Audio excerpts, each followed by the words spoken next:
IGN copying a small YouTuber's review of Dead Cells? What? Let's talk about it.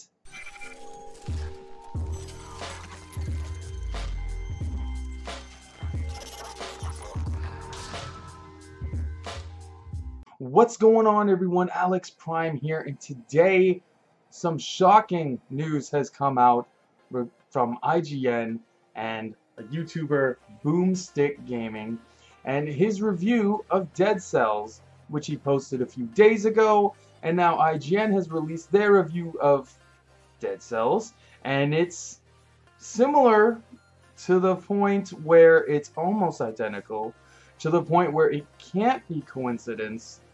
And it's kind of shocking to see because Boomstick Gaming here has 11,000 subscribers and IGN is almost at 10 million. So how does this happen? But first of all, let's watch his video so you can see the comparisons. He made a video saying, IGN copied my Dead Cells review. What do I do? I'll have the video posted in the description below. Of course, make sure to check it out. Give the guy a like. It's a great review. It was good enough to get copied by IGN. Allegedly, we have to say that. But here, watch the video and let's see what do you think about the comparison. Dead Cells takes the progression of a Metroidvania and integrates it into this procedurally generated action roguelite that has you slowly chipping away at its steep difficulty. It takes the progression system of a Metroidvania and transforms it into a procedurally generated action roguelite. In Dead Cells, you'll need to kill your way through a labyrinth of levels, all punctuated by boss encounters that starts off quite linear, but the more you play, the more routes and game mechanics will open up to you.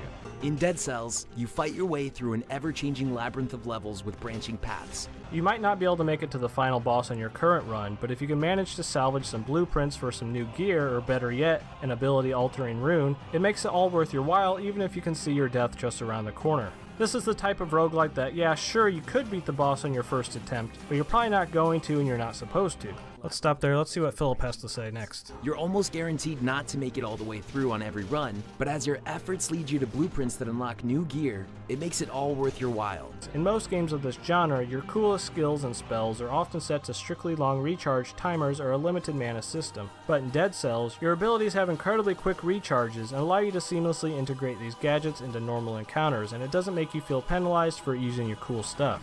Most games limit your most useful skills with long cooldown timers or a limited mana system, but Dead Cells encourages you to use your deadliest gadgets with a fast recharge timer. It never punishes you for using your best tactics. Okay, this is one of my favorites here, this part.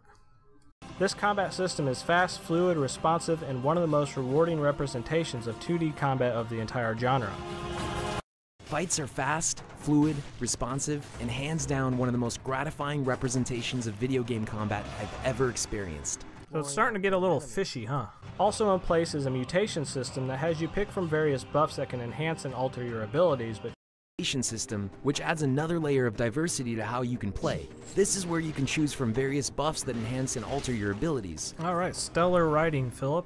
Dead Cells only falters slightly with some repetition setting in, especially on the early areas and during longer play sessions. Dead Cells does falter slightly with some repetition, but it's only felt in its earlier areas and during extended play sessions. The enemy designs here are interesting and fun to fight, but in the first level alone, you'll probably have killed the same enemy about 50 times already, and that same enemy will be used throughout various levels. While early level enemies are a good introduction and make for fun and interesting fights early on, you can only kill so many zombies before it starts feeling a little stale. The game does, however, encourage you to rush through repeat areas by having timed gates that lock after a certain amount of time has passed, and if you're playing like a speedrunner, you'll be rewarded, and this helps alleviate some of that repetition I mentioned. Speedrunning is not only encouraged, but it's embedded as its own game mechanic. Almost every level has a door that will unlock after a certain amount of time elapses. Alright, and last but not least, we have my absolute favorite, which starts at 3:07 on both videos exactly. Dead Cells figures out an intriguing way to have your roguelite and Metroidvania experience all in one by focusing on your failures and urging you to try something new the next time. Dead Cells strikes a perfect and engaging balance between the Metroidvania and roguelite experiences by focusing on your failures and urging you to experiment each time you do fail.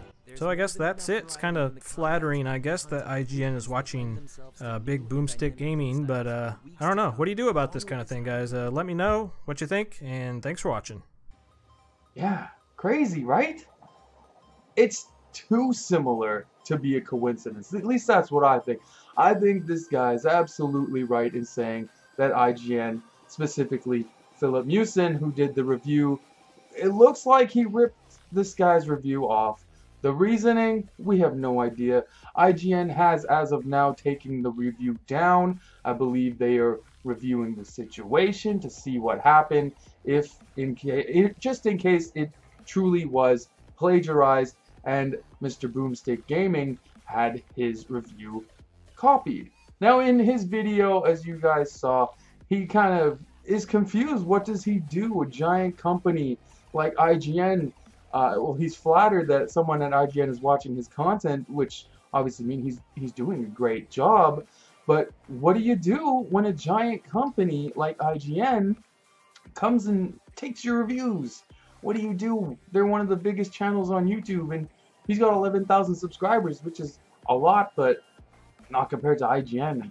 So what do you do? He made the right call, making a video and directly asking the question, what should he do? Because if this happened to me, for example, I would have no clue what to do. That's a scary situation, especially when you consider that that Philip, he was a YouTube creator, a content creator that was picked up by IGN to be their Nintendo representative for IGN. Now he runs the Nintendo portion of their show. He does their podcast. He does majority of the Nintendo Switch reviews. Now, if all of this is true and he's ripped off Boomstick Gaming's review of Dead Cells, has he done this before? Did he do it for Wolfenstein? Did he do it for Bayonetta 2 or any of the other games that he had reviewed? How can we take him seriously going forward, again, if it turns out that this is true? Now, potential reasons? There's maybe he had to reach deadlines. Who knows, right? We don't work for large companies. We don't know how much pressure these dudes are under. But in reality, whatever the reasoning is, it's still wrong. As someone who has been a YouTuber, he knows how hard it is creating content. He knows how hard it is to make reviews and get noticed. And now he's with a large company like IGN. He's getting the exposure. He doesn't need to bust his ass as hard to get noticed anymore because he's been noticed. So to kind of take that shine away from a smaller guy like Boomstick, that's deplorable. It's terrible. It's really honestly disgusting. Again, if it turns out to be true. But personally, I think it is true. I think Philip ripped him off. I think Philip copied his review. His reasons are his own. We don't know. Maybe we'll find out in the future once IGN does their investigation. Now, I'm not sure what kind of punishment IGN would have for him, because this, as far as I would know, I think this would be like his first offense. So maybe a slap on the wrist. I don't think he should be fired or anything. I think that's a bit extreme. But like, there has to be some repercussions if he's stealing other people's content. Otherwise, like, why did they hire this dude? They could have hired a Boomstick Gaming if they're going to use his review anyways. Maybe Boomstick should be compensated in some way, as it is his review that's being seen by all of IGN's viewers. I don't know how that could be handled. But guys, let me know what you think about this. Are you shocked by this? A giant company like IGN potentially taking reviews from the little guy, keeping the little guy down. Oh man, terrible. But do you think this is true? Do you think that IGN ripped off Boomstick Gaming, or do you think it's just a super duper unlikely coincidence?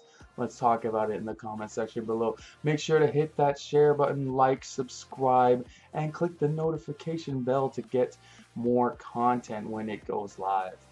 This is Alex Prime, and I hope you had a great time. Bye.